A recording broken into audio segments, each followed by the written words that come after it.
একদিন রাতে মিলন, শরীফ আর রহমত এই তিনজন যুবক সেই কবরস্থানের রাস্তায় পাহারা দিচ্ছিল। চারপাশে নিস্তব্ধতা, মাঝে মাঝে শুধু ঝিঁঝি পোকার ডাক শোনা যাচ্ছে। ঠিক রাত 11টা বাজতেই হঠাৎ তারা দেখতে পেল একজন বৃদ্ধা মহিলা ধীরে ধীরে রাস্তা দিয়ে হেঁটে আসছে। এই যে বাবারা, গ্রামের ভেতরে আমার নাতির বাড়িটা কোথায় বলতে পারবে? এই শরীফ, তুই বুড়িমাকে ওনার নাতির বাড়ি পর্যন্ত পৌঁছে দিয়ে আয়। শরীফ সামনে আর বৃদ্ধা তার পেছনে।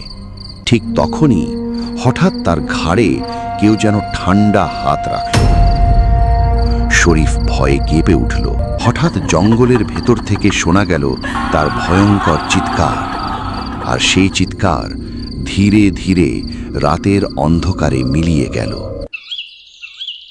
পরের দিন সকালে গ্রামের কয়েকজন লোক আর মাতব্বর মিলে অনেক খোঁজাখুঁজির পর গুরুজনেরা আর চুপ করে থাকতে পারল না। বটতলায় সবাই জড় হলো। শুরু হলো জরুরি আলোচনা। পাশের গ্রামে একজন বড় হুজুর আছেন শুনেছি, তিনি নাকি সব ধরনের জিন ভূত তাড়াতে পারেন। তাকে কি আমাদের গ্রামে ডেকে আনা যায় না? এখন তো এটাই একমাত্র উপায়।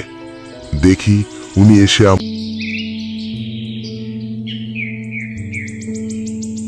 সব ঘটনা খুলে বলল।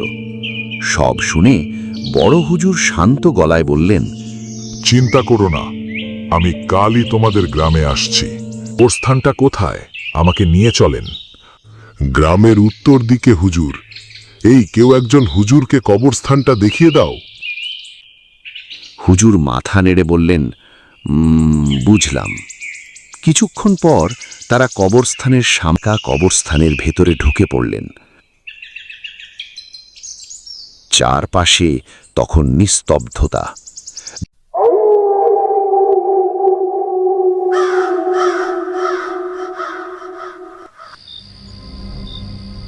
রাত ঠিক 11টা বাজল।